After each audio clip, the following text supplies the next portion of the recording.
Welcome back to KD&D, the show where we talk all things Dungeons and Dragons. Today I want to talk to you guys about something I think it's very important for all Dungeon Masters to use in their game, and it can help you improve your game immensely, and that is player feedback questionnaires. What? What is this guy, like a teacher? Yes, I am. I do thrive on trying to harvest information and use that to better improve what's going on in my games. So I want to walk you through some of the basic questionnaires I've used over my career as a Dungeon Master, and I want to explain to you why I think they're useful and specifically how they help me improve my game. Right before I do that, though, I'm going to encourage you to drop a like and subscribe to this channel if you enjoy what we're talking about here. I upload videos every other Friday, but if you're seeing this video, you're in luck. December, I'm doing 3 weeks in a row. So make sure you hurry up and join in because you're here early and you're cool. Why are debrief forms useful? Well, the number one reason you want to use them is so you don't wind up being one of those people on a subreddit searching for, hey, I'm having issue with X thing in my game, or I don't know if this player understands that their behavior is causing issues for everyone's at the game. I think a lot of you have probably noticed that 90% of the time people's answer to those kinds of questions on subreddits and forums are talk to your players. And feedback forums are one of the best and I think most neutral way of getting one, though I do have a in-person feedback method that I'll tell you about at the end of the video. If you don't use feedback forms, there can be issues in your game that maybe you feel or your players are feeling but aren't being voiced to you. You're a dungeon master, not a mind reader, so you can't know what's going on with people if they don't share with you, and a lot of people aren't going to share what could even be constructive criticism if they're not prompted to do so. All right, a lot of people just don't want to hurt the dungeon master's feelings and feel grateful enough that they're even doing it. They don't want to bug them with a little issue, but if you ask them, they're going to feel more comfortable sending this to you. So what kind of questions should you ask? Let me show you. This is the very first debrief form I ever used for my players, cleverly named D&D Brief. So you'll see I ask questions like, do you enjoy a game with a lot of combat? Or I just said, actually I'm a pacifist, or for blood and glory. So I will say right off the bat, something I didn't like about this and something I changed in my next draft is I framed the questions, and you can see here, in more of a agree or disagree type feedback format. And I don't know if the old way was necessarily a problem, but I just think this allows for more clear communication, and the amount of information that you get to improve your game is going to be based on the quality of questions you ask. So the least amount of room you can leave for misinterpretation, I think, is the better. So asking questions like, do you have favorite moments from the game? You can know if you want to embellish those kinds of things better. Get a feel for how they feel about role play. Asking specifically about character moments, either for their character or other characters that they enjoy. The one thing I did about this form that I think I would change on all future forms, depending, is this form was originally anonymous. However, I found that when you're asking people about their favorite parts of the game, or when you are asking them for their favorite types of encounters, you're probably going to kind of get a bead for who's filling out the questionnaire in the first place. And on the next form that I use, I wanted to ask specific questions about their character. Specifically, I asked things like, does your character's story feel like it's been important to the game world right here? And if you can't answer that question unless you're being open and honest with the Dungeon Master about who's the person filling out this form. Other than beginning this questionnaire with the player's name and the character name, some other differences were, as I said, changing it from agree to disagree, framing the question a little bit differently. If you enjoy combat, agree or disagree. I asked specific questions about, even in the long combats, am I keeping things in the combat exciting, whether it's dynamic terrain, the dangerousness of the enemy, or epic moments that are keeping the game, fresh and exciting over those long combats. Another question that I asked in this one was specifically about a map that I was feeling a little questionable about myself that I had used in my Roll20 game. It had a lot of MS Paint, cut, paste, drawn lines and different maps kind of mashed together.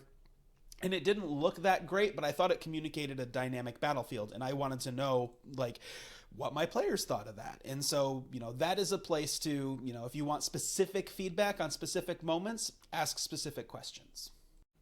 One of the last things I asked my players about in this survey was what was an ideal ending point for this campaign? This is a question that you can ask either early on in the campaign, midway through, close to the end. It's just nice to know where your players are feeling like things are going. And I think it sets you up to know, like, where do you want the big climaxes? Or, like, should you spend a lot of prep on a big bad that's not going to be able to be fought until level 16, 20, when all your players are feeling like the game's going to be over in the next couple levels, around a level, 9 or 10.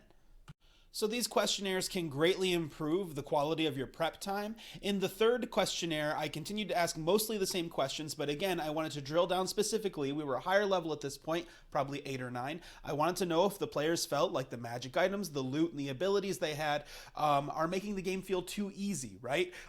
You constantly will hear that 5th edition is dealing with the issue of players being too strong and the dungeon masters not really knowing how to compensate that. I was making some homebrew efforts and I wanted to know if that worked. At this point, we had also introduced a potential new weapons and armor system that we thought about using to kind of address the previous issue, but overall in the feedback, people were open to it, but it wasn't something we really wanted, so I didn't then decide to implement that new homebrew system into the game. In that way, you can think about this as like a mid-campaign session 0, just like a touchstone to make sure that everyone's on the same page with how the game's running out.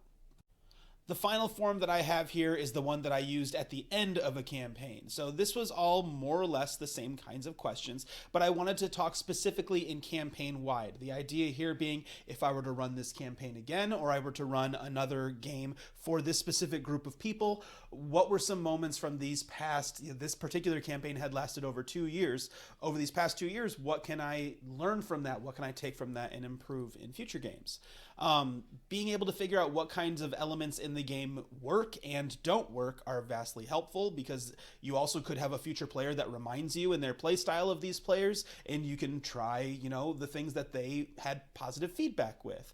It also gave me an opportunity to survey. I asked them if there were anything in their character's background that was underutilized or completely missed. This is a perfect question to set yourself up for future one-shots. Maybe you forgot about a long-lost cousin that a player character had at the beginning of the session. They're like, yeah, we never figured out what happened to him. It's like, well, maybe we come back in a couple levels and do a high-level campaign solving that mystery. The very last question I asked on this particular debrief was if I thought our Stars and Wishes session debrief was worthwhile. So Stars and Wishes is kind of like a safety tool slash daily, or I should say sessionally, recap of that game. Basically what you do is you say stars were moments from that game. You go around the table, everyone says a star and a wish. Stars are moments from that game they enjoyed that they want to give it a gold star to. A wish is something that they hope happens in the next session. There's another version of this that kind of provides for more constructive criticism called Roses and Thorns, where a rosebud would be things that you enjoyed from the session. A thorn is something you didn't really like or left a bad taste in your mouth. At the end of the day, using feedback forms like this can greatly help your game, whether you're doing it after every couple of sessions, every couple of weeks or months you've been doing this, or if it's just something that you do at the end to try and recap. The session-by-session recaps are also really nice with Stars and Wishes and Roses and Thorns. I think that some people are a little bit hesitant to give honest feedback right to your face, and they like to do it behind a feedback form, and that's okay. But you also know that the types of feedback you're going to get change by the way that you are getting that feedback. So the things that people say at a post-session round the table feedback are going to be a little bit different than what they'll say in this form, right? And you know your players best. If no one at your table is going to be comfortable with that honest feedback in the moment around the table, then, use this form. But I do think that you should greatly consider using these kinds of feedback systems in your game, because it's only going to help you improve, and it helps you see a lot of things that you could potentially be missing, and cuts off issues that can ruin a D&D group before they even come to pass. So I hope you found this helpful. Please do like and comment. Let me know if you've used systems like this before, or if you have one that's different than the Roses and Thorns or this kind of feedback that I mentioned. Subscribe, and thanks for sticking around. Have a great day. At the end of the day, right before I do that, though, I am going to encourage you to drop a like and a comment if you are... No, I don't want that.